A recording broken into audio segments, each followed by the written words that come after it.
నమస్తే తెలంగాణ పేపర్ తీసుకుందాం. ఇలా ఇందులో ఒక ఇంపార్టెంట్ న్యూస్ ఉన్నది.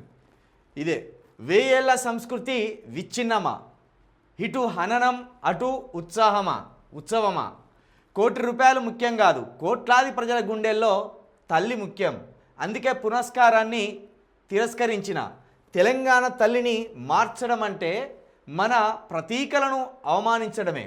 గ్రామీణ మహిళ చెయ్యి ఖాళీగా ఉండదు, పనిముట్టు తప్పక ఉంటుంది. అప్పులు అంటూనే దుబారా ఖర్చు, 6 గ్యారంటీల నుంచి ప్రజల దృష్టి మళ్లించేందుకు ఇవన్నీ చేస్తున్నారు. సమస్య కాని దాన్ని సమస్య చేస్తున్నారు. నమస్తే తెలంగాణ ఇంటర్వ్యూలో ప్రముఖ కవి నందిని సిద్ధారెడ్డి ఇక రేవంత్ రెడ్డి గారు ఓ విధంగా చెప్పాలంటే మీరు రెడ్డినే తను రెడ్డినే, కానీ మీ పాలనలో 1000 ఏళ్ళ తెలంగాణ సంస్కృతి విధ్వంసానికి గురైందని, విచ్ఛిన్నానికి గురైందని నీ కులపోడే ప్రముఖ కవి నందిని సిద్ధారెడ్డి గారు చెప్తున్నారు. ఏ విధంగా అంటే నిన్న మీరు ఇప్పుడు వారం రోజులుగా కాంగ్రెస్ పార్టీకి సంబంధించిన నాయకులేమో తెలంగాణ తల్లి మన ఆత్మను ప్రతిబింబిస్తున్నది, తెలంగాణ ఆత్మను ప్రతిబింబిస్తున్నదని కాంగ్రెస్ నాయకులు అంటున్నారు. సోషల్ మీడియాలో కావచ్చు, లేకపోతే బీఆర్ఎస్ పార్టీ కావచ్చు, ఆఖరికి బీజేపీ పార్టీ కూడా, లేదా ప్రజా సంఘాలు అసలు తెలంగాణ సంస్కృతి కానీ, తెలంగాణ ఆత్మ కానీ, తెలంగాణకు సంబంధించిన రూపురేఖలు కానీ అసలు ఆ విగ్రహంలో ఏమాత్రం కనబడతలేదు. నిజానికి ఎందుకు బోసిపోయినట్టు ఉండాలి తెలంగాణ తల్లి? తెలంగాణ తల్లి నిండైన గాజులు వేసుకోకూడదా? నిండైన బంగారం పెట్టుకోకూడదా? నిండుగా కిరీటం పెట్టుకోకూడదా? లేకపోతే తెలంగాణ తల్లి చేతిలో తెలంగాణ అనగానే బతుకమ్మ పండుగ గుర్తొస్తుంది. ఆ బతుకమ్మ ఎందుకు లేదు? ఇంకా కొంతమంది ఏమంటున్నారంటే అన్ని రాష్ట్రాల్లో కంకి పండుతుంది, అన్ని రాష్ట్రాల్లో వరి పండుతుంది, అన్ని రాష్ట్రాల్లో సజ్జలు పండుతాయి. అవి దేశవ్యాప్తంగా పండేదే. తెలంగాణ అనగానే అందరికీ గుర్తొచ్చేది బతుకమ్మ. అసలు ఆ బతుకమ్మనే లేకుండా చేసిండ్రు కదా మీరు, అంత విచ్ఛిన్నం చేసిండ్రు కదా మీరు అంటున్నారు. ఇప్పుడు సిద్ధారెడ్డి గారు కూడా అదే అంటున్నారు.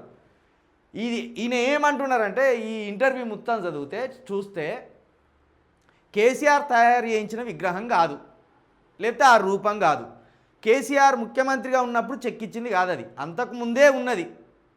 కాబట్టి ఈ సిపిఐ ఎమ్మెల్యే కూనంనేని సాంబశివరావు అన్నట్టు కేసీఆర్ దగ్గరుండి చెక్కించిన రూపం కాదు, అంతకుముందే ఆ రూపం ఉన్నది. కాబట్టి 1000 ఏళ్ల చరిత్రను, మన సంస్కృతిని, బతుకమ్మను లేకుండా చేసి ఖతం చేసి పడేసింది రేవంత్ రెడ్డి అనేది ఈయన బాధ. ఈయనకు కూడా నిన్న ₹1 కోటి నజరాన ప్రకటించిండు రేవంత్ రెడ్డి గారు. కానీ నీ ₹1 కోటి వద్దు, నువ్వొద్దు, నీ దగ్గరనే పెట్టుకో అని వెనక్కి ఇచ్చేసినట్టు తెలుస్తున్నది. అంటే ఆయన నరనరాన తెలంగాణ భావజాలం ఎంత నిండుగా ఉన్నదో మనం అర్థం చేసుకోవాలి.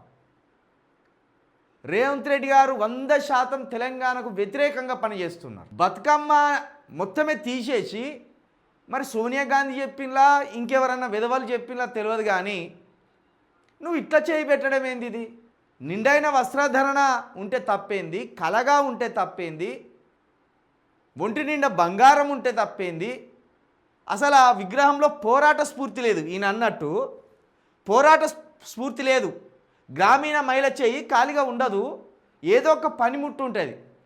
ఒక గొడ్డలో, గడపారో, కొడువలో, ఆఖరికి కర్రనో ఏదో ఒకటి ఉంటుంది. నిజానికంటే మన ఆడపడుచులు చాలామంది వరి చేనులకు పనికిపోతారు, కాబట్టి కొడువలతోటే ఉంటారు వాళ్ళు.